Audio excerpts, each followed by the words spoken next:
नमस्कार मंडळी, तुम्ही म्हणाल की सणा दिवशी हिने सुट्टी दिली असेल क्लासला, पण मी आज सुद्धा क्लास घेतलेला आहे बरं का, खूप सिन्सिअरली. आणि त्यानंतर मग मी इथे साडी नेसली कारण की मला जायचं पूजा करण्यासाठी. खरं तर पुष्कळ वेळा मला ही कमेंट आलेली आहे की गेट रेडी विथ मी, असा कधीतरी व्हिडिओ कर ना. तर चला आज तुमची इच्छा पूर्ण करते. इकडे मी प्रायमर लावून घेतलेला आहे आणि आता त्यानंतर लावते ते म्हणजे फाउंडेशन.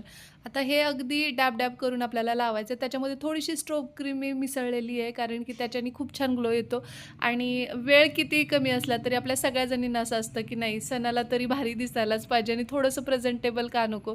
तर मग मी असे काहीतरी चेहरा वेडा वाकडा करत करत पटापट हे आवरून घेते. एवढ्या गडबडीत सुद्धा एक टिप देते बघा, जेवढा तुम्ही मेकअपचा बेस छान कराल तेवढा तो लॉंग लास्टिंग टिकतो. आता मला काही जास्त वेळेसाठी नको आहे, फक्त मी पूजा करून येणार आणि पिल्लूला ना आईने घेतले, त्यामुळे माझे हे सगळे चाललेले आहेत उपद्व्याप. नाहीतर एवढा पण वेळ खरं तर मिळाला नसता. वेळेत पूजेला जायचंय, मुहूर्त हुकायला नको म्हणून मग मी असे जुगाड करत असते. जी लिपस्टिक लावलेली आहे ना तीच मी ॲज अ ब्लश म्हणून आणि आय शॅडो म्हणून पण वापरणार आहे. आपण किती जरी अगोदर वेळ घेऊन तयार होत असलो ना तरी जेव्हा आई होतो ना तेव्हा आपोआप आवरायचं शिकतो. म्हणजे झटपट कसं रेडी व्हायचं ते आई या लोकांकडनं शिकायला पाहिजे. तुमचं काय मत आहे याच्यावरती? तुम्ही करता की नाही जुगाड रेडी होताना मला सांगा. मी तर खूप काही म्हणजे ॲडजस्ट करायचं बघत असते कारण की वेळ कमी असतो आणि छान पण दिसावं. तर आता मस्करा मी कुठे ठेवलाय मला आठवत नाही. आयलायनर हाताशी पडलंय तर म्हटलं पटकन ते अप्लाय करून घेते आणि मी अगदी एक स्ट्रोकमध्ये आता ते अप्लाय करू शकते. इतकी प्रॅक्टिस झाली आहे मला. सुरुवातीला माझा हात थरथरायचा आणि आता अर्धा चंद्र टिकली लावली आहे.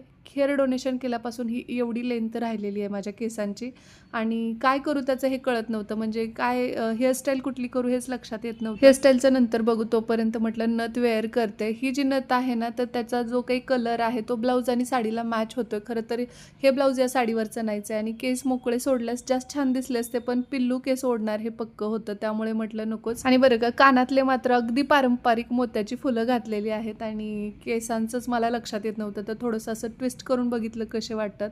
छान दिसत होतं. म्हणलं जाऊया आईला वगैरे विचारू कसं दिसतं. तर आई म्हटली वेडी बिडी झालेस का, अगोदर केस बांधून घे कारण पिल्लू केस ओढणार. तिला तयार केलं आणि मग असं एक छानसा बन बनवला आणि त्याला आर्टिफिशियल गजरा लावलेला आहे कारण गजरा आणायला नवऱ्याला वेळच मिळाला नाही, खूप उशिरा ते आले घरी त्यामुळे.